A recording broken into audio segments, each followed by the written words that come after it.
स्वागत है आपका सारा समय में। मैं हूं आशुतोष भाटिया। बड़ी बहस में हम आज बात करेंगे असम की। असम में किसमें कितना है दम।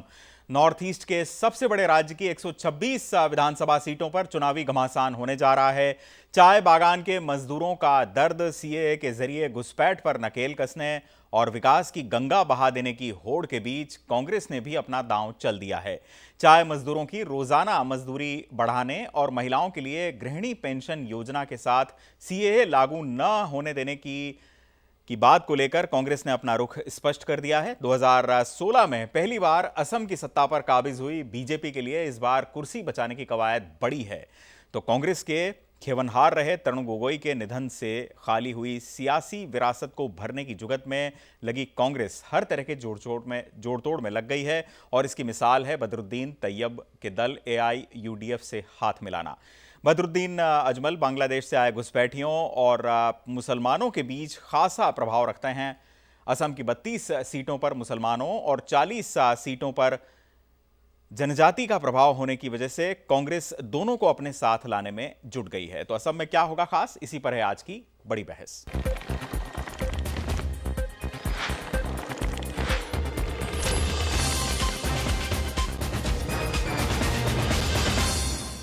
बीजेपी ने अपना संकल्प पत्र जारी कर दिया है। 10 सूत्रीय संकल्प पत्र में बीजेपी ने 8वीं तक मुफ्त शिक्षा, 2 लाख सरकारी नौकरियां और स्थानीय लोगों को जमीन के स्वामित्व का हक और 30 लाख परिवारों को 3,000 रुपए हर महीने देने का मंसूबा जता दिया है। उधर 20 मार्च को अपने घोषणा पत्र में कांग्रेस ने 5 गारंटी देने का वचन दिया, जिसमें से 5 लाख सरकारी नौकरियां, 200 यूनिट बिजली, महिलाओं को 2,000 मासिक पेंशन, एनआरसी को लागू न करना और चाय मजदूरों की 365 रुपए रोजाना मजदूरी करने का घोषणा पत्र जारी किया था।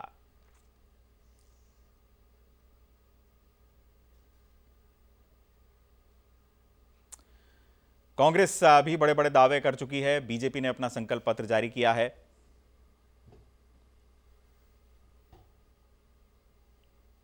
अजमल के साथ आ रही है, अजमल के साथ ये कांग्रेस पार्टी अपनी गोदी में बदरुद्दीन अजमल को बिठाकर आई है। मुझे बताओ भैया, भगवान न करे इनके हाथ में सत्ता रह गई तो ये पूरी घुसपैठ बेरोक टोक चलेगी। मुझे बताओ, जुनाई वाले बताए जरा, आप घुसपैठिए चाहते हो क्या? जोर से बोलो, चाहते हो क्या? आसाम में घुसपैठ रुकनी चाहिए या नहीं रुकनी चाहिए? आसाम से घुसपैठे को निकालना चाहिए या नहीं निकालना चाहिए?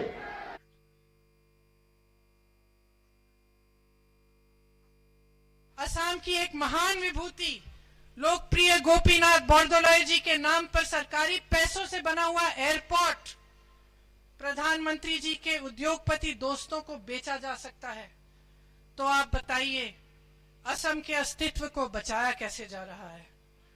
आपकी संपत्ति जिसमें आपकी मेहनत लगी है, जिसे आपके माता पिताओं ने बनाया, उसको बेच डाला। ये बयानात आपने सुने। बीजेपी और कांग्रेस के नेता सबके अपने अपने दावे हैं, लेकिन असम की चुनावी बिसात में इस बार विजेता कौन होगा, बड़ी बहस में इसी पर हम चर्चा करेंगे और नब्ज टटोलने की कोशिश करेंगे कि उत्तर पूर्व के इस महत्वपूर्ण राज्य में आखिर राजनीतिक रूप से हलचल क्या है। हमारे साथ एक खास पैनल मौजूद है। अरविंद सिंह बीजेपी के प्रवक्ता हमारे साथ मौजूद हैं नोएडा स्टूडियो में। आपका स्वागत है अरविंद जी। साथ में हमारे साथ पीयूष पंत जी हैं, वरिष्ठ पत्रकार हैं। हमारे साथ संजय गुप्ता, कांग्रेस के लीडर, बहुत जल्द जुड़ने वाले हैं। इसके अलावा संजय चड्ढा भी हमारे साथ होंगे, जो कि पॉलिटिकल एनालिस्ट हैं, वो भी हमारे साथ जुड़ेंगे। आपका बहुत बहुत स्वागत है सभी मेहमानों का। पीयूष सर, सबसे पहला सवाल मैं आपसे जानना चाहूँगा, आपको लगता है कि इस बार बीजेपी की राह असम में उतनी आसान होगी जितनी की मानी जा रही है? नहीं, देखिए, उतनी आसान तो नहीं होगी, इसलिए कि बीजेपी वहाँ 5 साल सरकार में है, सरकार चला रही है और कोई भी सरकार होती है तो एंटी इनकम्बेंसी फैक्टर तो होता ही होता है। दूसरा जो है, सीए को लेके जो पिछली बार जो है सरकार ने सीए को लेके काफ़ी घोषणाएं करी थी और जिस तरह का जो एनआरसी आया था वहाँ, उसको लेके काफ़ी लोग मायूस थे, नाराज़ भी थे, जिसमें जो है भाजपा को जो है पीछे कदम हटाने पड़े जी। और कोर्ट में कहा कि इसको फिर से कराया जाए क्योंकि इसमें कोई बहुत सी गड़बड़ियां हैं। और इस बार भी आप देखिए इस चुनाव के दौरान भी जो कैंपेनिंग चल रही है उसमें भी सीएए का नाम अमित शाह जी नहीं ले रहे हैं, जबकि बंगाल में वो ताल ठोक के इस बात कर रहे हैं और उनके अपने जो है उन्होंने घोषणा पत्र में भी कहा है कि हम जो है तुरंत सीएए लेके आएंगे। तो निश्चित रूप से स्थिति आज वो नहीं है जो आज से 5 साल पहले थी जब चुनाव हुआ था वहाँ पे, और उस समय एंटी इनकम्बेंसी 15 साल कांग्रेस के रूल की थी और भाजपा ने एक अलायंस बनाया था जिसकी ताकत भी उसे मिली थी। और जो बोडोलैंड वाला अलायंस पिछले बार इनके साथ था वो इस बार नहीं है। हालांकि देखिए तब भी जो है कांग्रेस को इनसे ज़्यादा वोट मिले थे, लगभग जो है 30% से कुछ ज़्यादा मिले थे और भाजपा को 29 कुछ फीसदी मिले थे। बीजेपी के साथ इस बार वो असम गण परिषद है और साथ में ये यूपीपीएल नाम की पार्टी है जिनको 8 सीटें उन्होंने दी हैं। जी हाँ, जी हाँ। लेकिन अगर आप देखिए वोट परसेंटेज के हिसाब से तो इसमें जो गठबंधन है जो कांग्रेस के नेतृत्व वाला वो कहीं भारी पड़ रहा है, लेकिन ग्राउंड रियलिटीज कुछ दूसरी हो जाती हैं। हमने पिछले चुनाव में भी देखा था। तो निश्चित रूप से ये मैं मानता हूँ कि भाजपा के लिए उतना आसान नहीं है ये चुनाव जीतना, लेकिन फिर भी जो है कि कांग्रेस की कमी जो मुझे लगती है कि एक तो संगठन के स्तर पे कमी है और संगठन है भी आसाम में और राज्यों की अपेक्षा वहां बेहतर स्थिति है, लेकिन उसको मोबिलाइज नहीं किया गया है। अब मैं आपको एक चीज बताऊं, देखिए सीए के खिलाफ जो एक असंतोष है वहां पे, खासकर जो है बराक घाटी में और जो है कि जो कि बीजेपी का एक स्ट्रांग होल्ड है। जी हाँ, 15 सीटें हैं वहां पे। लेकिन कांग्रेस ने पिछले 5 साल में कभी भी सीए का जो एंटी सेंटीमेंट है उसको लेके कोई मूवमेंट नहीं चलाया, कोई बात नहीं चलाई, अपने पक्ष में कोई बात करी नहीं। भाजपा के खिलाफ एक यही कार्ड जो है कांग्रेस खेल सकती थी। अब जो है प्रियंका गांधी और राहुल गांधी लगातार वहां पे दौरे कर रहे हैं और बात कर रहे, तो मुझे नहीं लगता इससे कि कांग्रेस को जो बहुत ज़्यादा ताकत मिलेगी। तो मुझे कहीं ना कहीं लगता है कि भाजपा के लिए फिर भी जो है एडवांटेज वाली सत्ता में लौट आना संभव हो सकता है। अरविंद जी, मुश्किलात काफ़ी हैं इस बार बीजेपी के सामने। सबसे पहला सवाल तो किसी भी का भी यही जाएगा कि सीए को इतना ज़्यादा वेटेज दिया गया और कानून पारित होने के 6 माह बाद के अंदर अंदर जो नियम है वो बन जाने चाहिए, लेकिन क्या कारण है कि संकल्प पद से भी ये मुद्दा ऑलमोस्ट मिसिंग है? देखिए, भाजपा के लिए असम में कोई मुश्किल नहीं है। ये दूसरी बात है कि हम हर चुनाव चाहे वो किसी भी प्रदेश का हो पूरी गंभीरता और तैयारी के साथ लड़ते हैं। और रह गई बात वहाँ पे वर्तमान चुनाव की, तो आपको बताऊं बीजेपी को विश्वास है कि उसका काम बोलेगा। और काम क्या है? भारतीय जनता पार्टी ने असम में पिछले विधानसभा चुनाव में वादा किया था कि हमारी सरकार आई तो असम से हिंसा का समूल हम उन्मूलन कर देंगे। आप बताइए, पूरे असम में कहीं भी आज के डेट में हिंसा नहीं है, कहीं भी एक गोली नहीं चलती है। दूसरा, हमने कहा था कि असम में जो अलगाववादी आंदोलन है और अलगाववादी जो दल हैं, इन दोनों समस्याओं को हम ठीक करेंगे। आज असम अलगाववाद से मुक्त है, वहाँ पे शांति है, वहाँ पे अच्छी व्यवस्था है और विकास के लिए जो वातावरण चाहिए वो विकास के लिए वातावरण है। नहीं तो ये जो अच्छी अच्छी बातें हैं कि आप अगर कह रहे हैं कि हमारा काम इतना अच्छा रहा कि हम वहाँ पर लौट कर आएंगे, तो फिर क्या कारण है कि काम से ज्यादा जिक्र हो रहा है इस तरह की बातों का, कि डर दिखाया जा रहा है कि भारत में मुगलों का शासन आ जाएगा? अगर आप रैली दर रैली देखें, बयान दर बयान अगर देखें, तो इस तरह की बातें आ रही हैं जो कि सीधे सीधे ध्रुवीकरण की ओर इशारा करती हैं।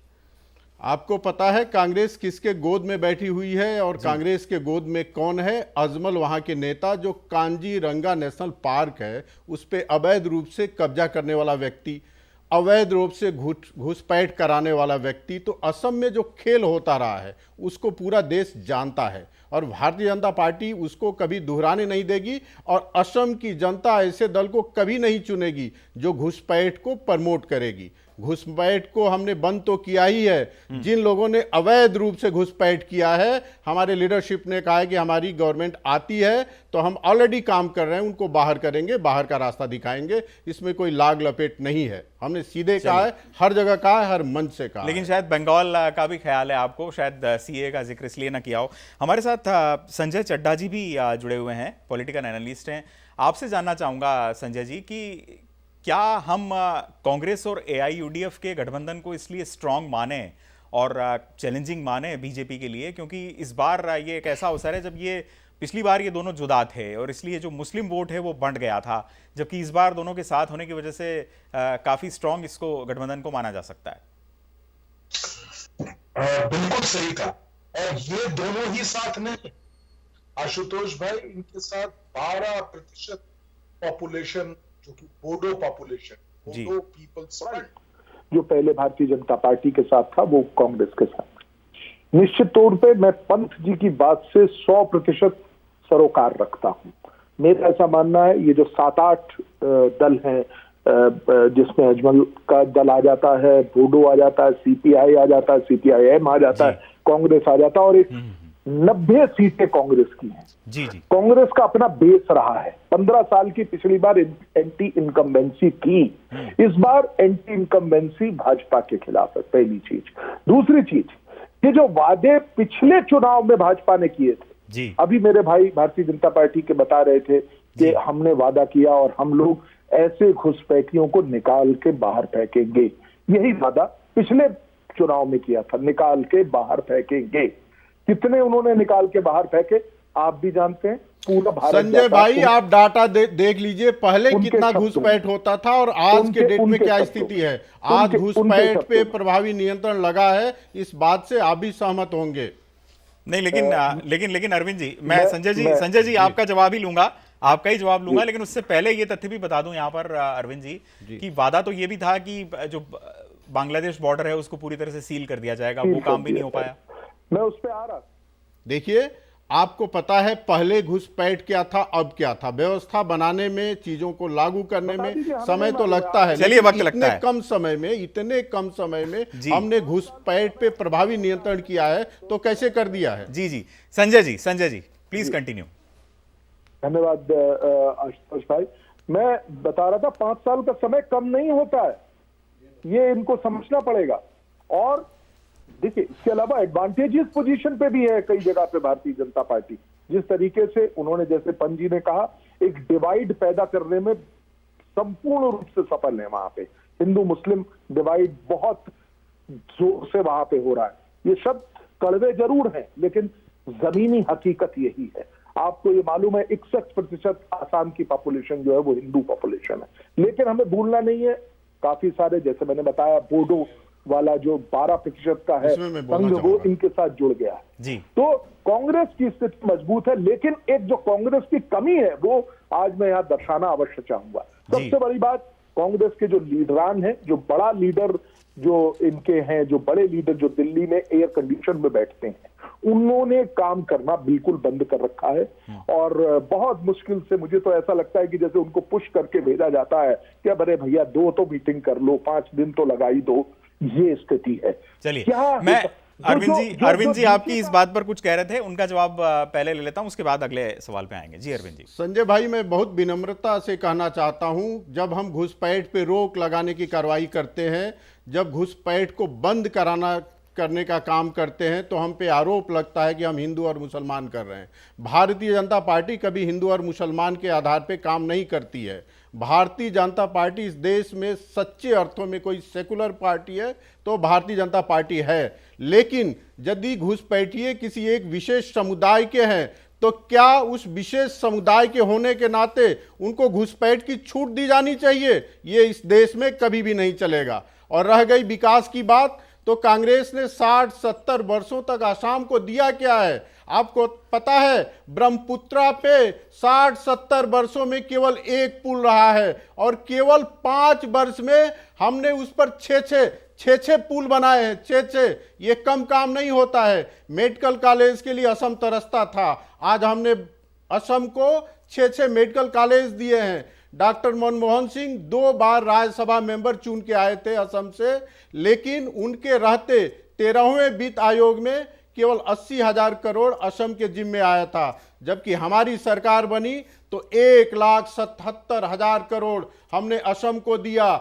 आप जाइए असम में, देखिए रोड्स का वहां पे जाल बिछ गया है। आप जाइए, देखिए कोई भी ऐसा घर नहीं है जहां शौचालय न बना हो। आप जाइए वहां, देखिए कोई भी ऐसा गांव नहीं है जहां बिजली नहीं पहुंचा हो। आपने 2016 के अंदर जो अपना संकल्प पत्र, जो विजन डॉक्यूमेंट जारी किया था, उसमें यह भी कहा था कि यहां पर एजुकेशनल जो इंस्टीट्यूशंस हैं उनका ऐसा नेटवर्क स्थापित कर दिया जाएगा जिससे कि बहुत सारे लोगों को रोजगार मिलेगा। जबकि मेरे पास जो सेंटर फॉर माइनॉरिटी जो इकोनॉमी के जो आंकड़े हैं उसमें ये अप्रैल 2020 के अंदर बेरोजगारी की जो दर है वो 19.1 के उच्चतम स्तर पर आई है। मैं आपसे पूछ रहा हूं, जब हम फाउंडेशन बना रहे हैं, 6 मेडिकल कॉलेज वहां पे हम दे रहे हैं, हम एनआईडी वहां पे दे रहे हैं, कई सारे केंद्रीय इंस्टीट्यूशन हम वहां खड़े कर रहे हैं, इंडस्ट्री ले जाने का माहौल बना रहे हैं, तो इस सब चीज़ों से रोजगार किसको मिलेगा? जब वहां पे हम शांति व्यवस्था स्थापित कर रहे हैं, जब वातावरण बना रहे हैं, तो निश्चित रूप से असम का डेवलपमेंट हुआ है और आगे भी होगा। हमको तो 2 साल कांग्रेस और अन्य दलों के द्वारा जो गड्ढे खोदे गए थे वहां पे, उसको भरने में लगा है। आपको पता है, इसी असम में देश की जनता जाने से डरती थी, उसको लगता था कब कहां से गोली चलेगा और उसके प्राण चले जाएंगे। लेकिन आज असम में आप कहीं भी जा सकते हैं, चलिए, आपको शांति की गारंटी है, सुरक्षा की गारंटी है। अरविंद जी, मैं ये जो सवाल पूछने जा रहा हूं उस पर आपका भी रिस्पॉन्स चाहूंगा। बराक वैली का जिक्र पीयूष जी आपने किया, आपसे मेरा ये सवाल है कि 15 सीटें वहां पर हैं और ये वो इलाका है जो कि बीजेपी का गढ़ माना जाता है और यहां पर सीएए का सबसे ज्यादा समर्थन हुआ था, जनता का समर्थन मिला था, लेकिन अभी तक हमारे सामने नियम नहीं है। तो सीएए को जिस तरह से एक तरह से नेपथ्य में डाल देना जो है, कितना नेगेटिव फैक्टर और कितना इंपैक्ट करेगा असम के इन चुनावों को? नहीं, देखिए निश्चित रूप से करेगा, क्योंकि देखिए और एक बात अरविंद जी भी कह रहे थे कि समुदाय विशेष की बात कर रहे थे, तो दरअसल जो है कि देखिए वहाँ जो विरोध है वहाँ पे विरोध है सभी घुसपैठियों का, सिर्फ एक समुदाय विशेष घुसपैठियों का नहीं है। और जो पूरा का पूरा आंसू था जो उसका विरोध ही ये था कि वहाँ चाहे वो पंजाबी हो, चाहे वो बंगाली हिंदू हो, जो भी बाहर से आए हुए हैं, चाहे वो और किसी धर्म या सूबे के लोग हों, तो वो पूरा था कि जो स्थानीय लोग हैं उनके पक्ष में ये बात कही गई थी। जब सीए को भाजपा ने पूरी तरीके से एक जो है धर्म विशेष के आधार पर टर्न दे दिया, तो ये बहुत ज़्यादा मुश्किल हुई है और इसी का विरोध वहाँ लोगों ने किया है। और बराक जो वैली है उसमें देखिए हिंदुओं का भी प्रतिशत बहुत ज़्यादा है और मुसलमानों का भी है, तो इसलिए वहाँ पे अगर आप देखें तो किस तरह से, इसीलिए हिंदू की वहाँ जो मेजोरिटी है उसके वजह से जो आप देखिए काफ़ी सीटें प्रभावित होती हैं। इसीलिए कांग्रेस भी बड़ा कदम फूंक फूंक के चल रही है और उस तरह से वो जो है कि वो सीए का वहाँ जाके जो है इस तरह से विरोध नहीं करती है वो। तो ये विचित्र स्थिति है, लेकिन जो स्पष्टता भाजपा ने नहीं दिखाई और सीए को उस तरह से नहीं वो लेके आई इस बार चुनाव में, जिस तरह से पिछली बार उन्होंने किया था। और इसका जो कारण है, इसका कारण पश्चिम बंगाल रहा कि निश्चित रूप से कहीं ना कहीं जो है वो प्रभावित करेगा इस चुनाव को। और आप देखिए इसीलिए जो है बोडोलैंड वाले जो है इनके पक्ष से अलग हट गए, तो वो निश्चित रूप से उसको प्रभावित करेगा। ये एक समस्या जो है भाजपा के लिए होने जा रही है। अगर ये मन बना लिया लोगों ने वहाँ की सीए पे हमें वोट देना है, तो निश्चित रूप से भाजपा के लिए मुश्किलें खड़ी हो सकती हैं। अरविंद जी, आपका मैं रेस्पॉन्स चाहूँगा इस पर, लेकिन उससे पहले हम अपने दर्शकों को बता दें कि हमारे साथ कांग्रेस के नेता संजय गुप्ता भी जुड़ चुके हैं। संजय जी, बहुत स्वागत है आपका। अरविंद जी, बराक वैली का इलाका, 15 सीटें, सीए के नियम लागू ना हो पाना। देखिए, पिछली बार भी जब हम चुनाव लड़ रहे थे तो कहा जा रहा था कि भारतीय जनता पार्टी वहां पे सरकार नहीं बना सकती है, जो दावा कर रही है वो सही नहीं होगा। हमें विश्वास है अपने काम पे, हमें विश्वास है अपने कार्यकर्ताओं पे, हमें विश्वास है अपने शीर्ष लीडरशिप पे और हमें विश्वास है अपनी रणनीति पर।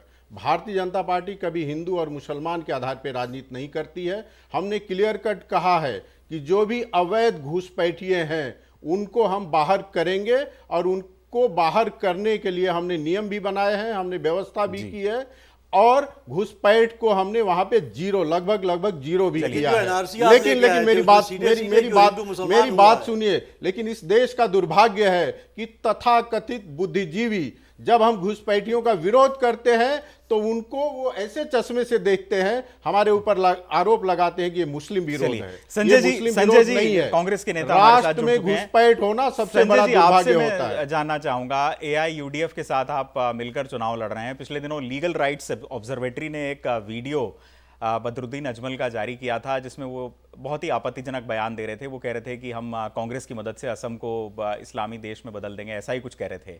आप इत्तेफाक रखते हैं इस बयान से? आप समर्थन करते हैं इस बयान का? बिल्कुल कतई नहीं। देखिए, कांग्रेस की जो सोच है, केवल आज से नहीं, जब से कांग्रेस का गठन हुआ तब से लेकर के हम किसी भी सांप्रदायिक